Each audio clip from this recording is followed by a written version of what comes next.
नमस्कार, मैं अजय पत्रकार।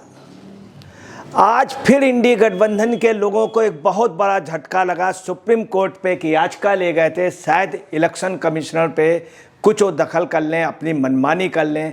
अभी तक जैसा इंडी गठबंधन करता रहा, सब में पानी फिर गया। आज बहुत ज़ोरदार झटका विपक्ष को लगा है। प्रशांत भूषण एडवोकेट, जो वरिष्ठ बहुत देश के माने हुए एडवोकेट शांत भूषण जी के लड़के हैं, जिनके नाम को लगातार कैश कर रहे हैं, उस मुकदमे पे आज प्रशांत भूषण जी ने अपना ऐसा आर्गूमेंट कहा है जिस पे सुप्रीम कोर्ट ने भी उनको बहुत बुरी तरीके से लताड़ा है। उन्होंने यहाँ तक कह दिया, माफ़ कीजिएगा, सुप्रीम कोर्ट के जस्टिस ने यहाँ तक कह दिया। अब आप देखिए क्या है, सुप्रीम कोर्ट में आज सीजीआई चंचूड़ के कोर्ट पर यह मुकदमा दायर किया गया चीफ इलेक्शन कमिश्नर और इलेक्शन कमिश्नर के रिगार्डिंग में अपॉइंटमेंट के ले करके, और जो इंडिया गवर्नमेंट ने जो कानून पारित किया है अध्यादेश 2023 का कमिश्नर और चीफ इलेक्शन कमिश्नर और इलेक्शन कमिश्नर के सेवा शर्तों पर, उसके अगेंस्ट पे लेकर के प्रशांत किशोर जी सुप्रीम कोर्ट गए। सुप्रीम कोर्ट के मुख्य न्यायाधीश तथा न्यायमूर्ति संजीव खन्ना और दीपांकर दत्ता जी ने आज अपना डिसीजन दिया, जिसमें जो केस दायर किया था वो एसोसिएशन फॉर डेमोक्रेटिक रिफॉर्म द्वारा, और प्रशांत भूषण ने इस केस को लड़ा। इसमें हिंदुस्तान के माने हुए कई एडवोकेट जो पीछे से रहे, जिसमें एक एडवोकेट बहुत चर्चित है, कांग्रेस का रहा, सपा का रहा, तमाम उसके पूरी बैकग्राउंड उसकी बनाई हुई थी। प्रशांत भूषण उसमें प्रमुख रूप से उस केस को लड़ रहे थे। अब देखिए क्या है कि इस याचिका में अधिनियम 2023 के संवैधानिक वैधता को चुनौती दी गई। संवैधानिक वैधता को चुनौती दी गई और प्रशांत भूषण ने शीर्ष अदालत से कहा कि पीठ के फैसले के विपरीत चुनाव आयुक्त सेवानिवृत्त होने वाले हैं। उन्होंने ये कहा कि चुनाव आयुक्त सेवानिवृत्त होने वाले हैं, इसलिए आप कोई इस तरह का कानून का क्रियान्वयन पर जो है रोक लगा दें। जब उन्होंने कहा तो उस समय तुरंत ही पीठ ने कहा उनसे कि माफ़ कीजिएगा और करें, आप हमको इस मामले में अंतरिम राहत नहीं दे सकते हैं। उन्होंने कहा कि आपको इस मामले में अंतरिम राहत नहीं दी जा सकती, और बहुत आप समझ लीजिए इतनी बुरी तरीके से आज इनको फटकारा गया है। देखिए, जो नया कानून आया है ये सुप्रीम कोर्ट के आदेश से हुआ था कि भारत सरकार अपना वो कानून बना ले, विधेयक ले आए, आयुक्त, मुख्य चुनाव आयुक्त और इलेक्शन कमिश्नर के लिए अपना वो एक विधि विधान ले आए। उस पर ये सुप्रीम कोर्ट ने आदेश दिया था। उसके बावजूद भी प्रशांत भूषण जी आज ये सुप्रीम कोर्ट को रिमाइंड करा रहे थे कि देखिए ये गवर्नमेंट ने ऐसा किया, जबकि सुप्रीम कोर्ट के आदेशों अनुसार ही ऐसा हुआ।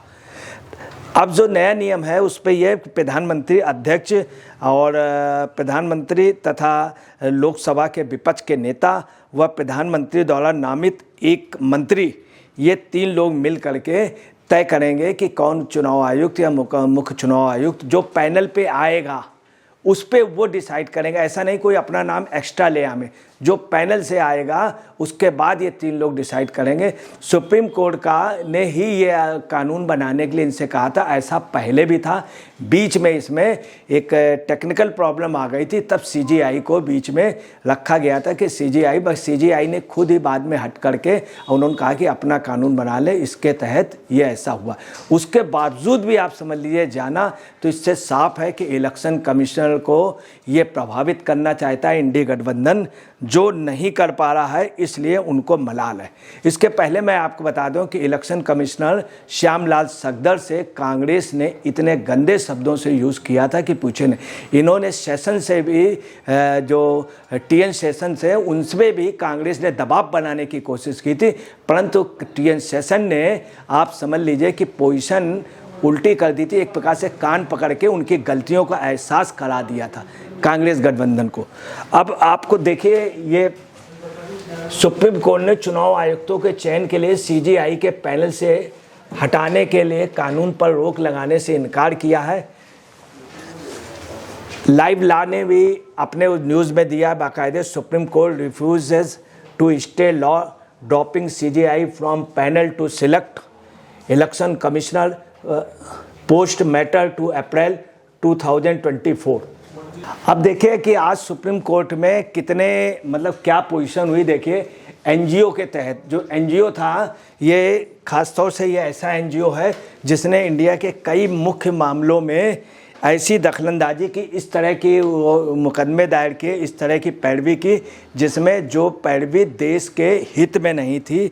और उस संस्था ने लगातार इस तरह का यही मुकदमा उन्होंने यहाँ पर भी दायर किया एसोसिएशन फॉर डेमोक्रेटिक रिफॉर्म द्वारा। इस एनजीओ की ओर से पेश वकील प्रशांत भूषण ने कहा कि कानूनन शीर्ष अदालत की संविधान पीठ के फैसले के विपरीत है, जिसने निर्देश दिया था कि सीजीआई उस पैनल में होंगे जो सीईसी और ईसी को नियुक्त करेगा। ताजुब की बात यह है कि सुप्रीम कोर्ट ने आदेश दिया था, यहाँ पर भी प्रशांत भूषण ने सुप्रीम कोर्ट को गुमराह करने की कोशिश की। ताजुब ये कि सुप्रीम कोर्ट ने खुद कहा, और आप यहाँ लिख रहे हैं ये एनजीओ भी विवादास्पद है, इसके जरिए आप क्या लिख रहे हैं कि अदालत की संविधान पीठ के फैसले के विपरीत है, जबकि अदालत की संविधान पीठ ने फैसला दिया था और गवर्नमेंट ऑफ इंडिया को कहा था कि आप इस पे कानून विध बना करके कीजिए। उसके बावजूद भी प्रशांत हिंदुस्तान के संविधान को एक प्रकार से कंटेम्प्ट के दायरे पे खुद प्रशांत आते हैं। इस तरह का मुकदमा दायर करना देश का कीमती वक्त जाया करना, कोर्ट का कीमती वक्त जाया करना है। दूसरा वो क्या कह रहे हैं, संविधान के फैसले के विपरीत है, जिसने निर्देश दिया था कि सीजीआई उस पैनल में होंगे जो सीईसी और ईसी को नियुक्त करेगा। अब आप देखिए जो इंडी गठबंधन का बहुत बड़ा एडवोकेट है वो भी कह चुका था, इसीलिए आज वो नहीं आया, चूंकि समझदार है। दो एडवोकेट बहुत टॉप के, एक कांग्रेस का नेता है, एक कांग्रेस सपा का। उसने कहा था कि सुप्रीम कोर्ट ने ये कहा था कि सरकार बनाए, चूंकि वो लोग समझदार हैं। उसके बावजूद प्रशांत भूषण जी गए।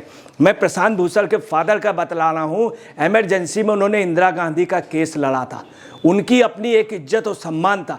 ये उस क्रेडिट को बेच रहे हैं, प्रशांत उस क्रेडिट को बेचे। इसके बाद देखिए क्या है, उन्होंने कहा कि 2 चुनाव आयुक्त सेवानिवृत्त होने वाले हैं और यदि कानून के क्रियान्वयन पर रोक नहीं लगाई गई तो याचिका निरर्थक हो जाएगी।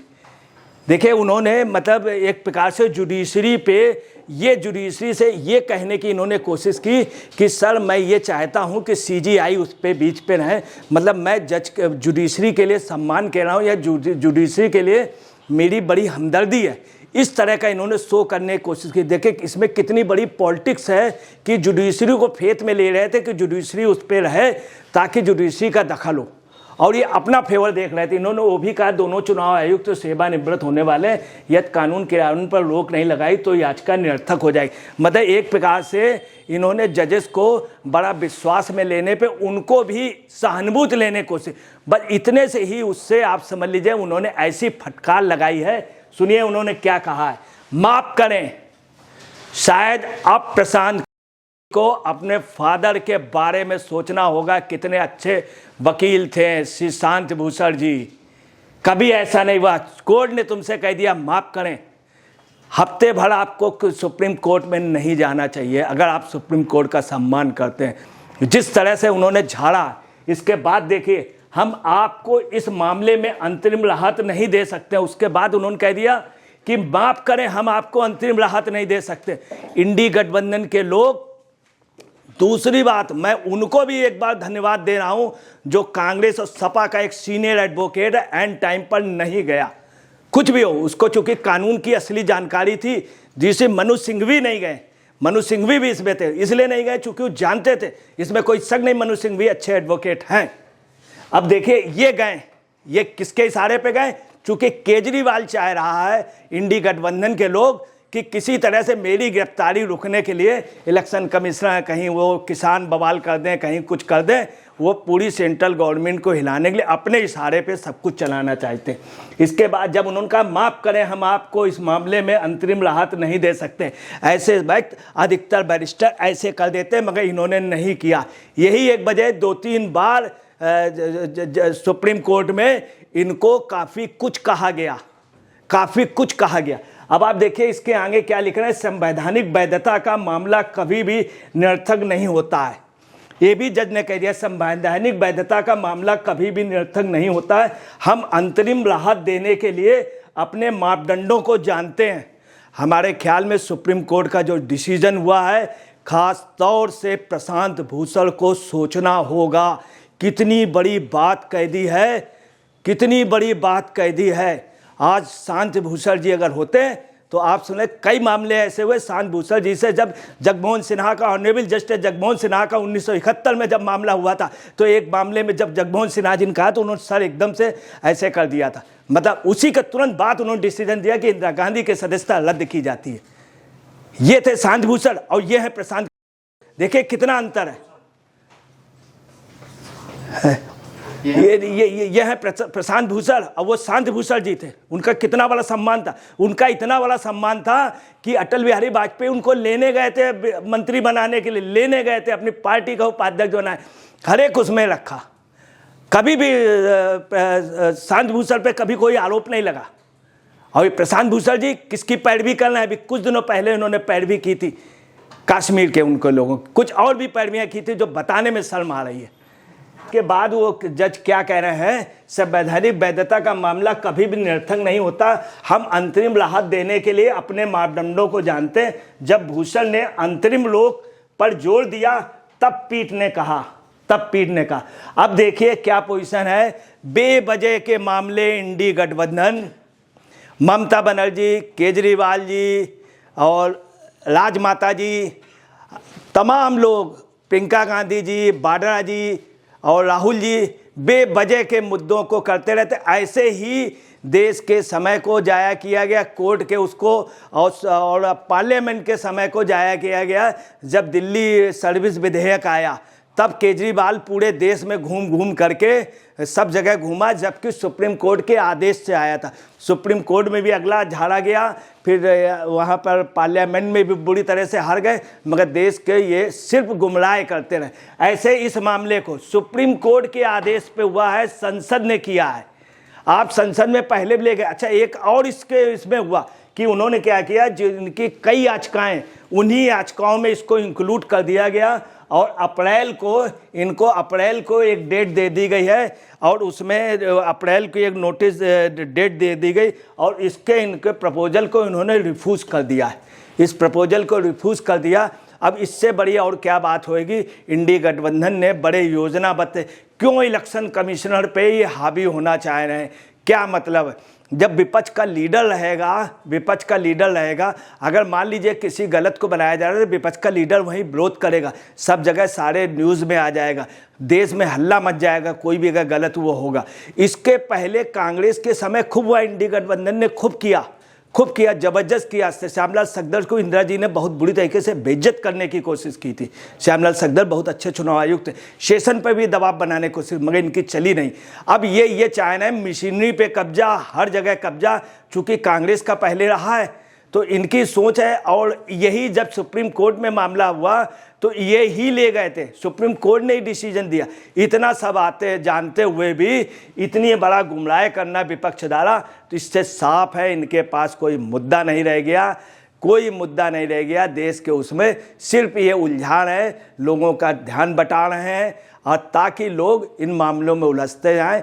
हकीकत ये है, कहीं ये किसान के कंधे में धड़ के बंदूक चला रहे हैं, कहीं पे सारे इनके फायर मिस हो रहे हैं, सारे इनके जो वो हैं इनडायरेक्ट वे पे इनकी चाल सब बेकार हो रही। और ये आपको बतला रहे हैं, यही एक वजह है कि ये खेल में शय से मात हो रहे हैं। दोस्तों नमस्कार, मैं अजय पत्रकार।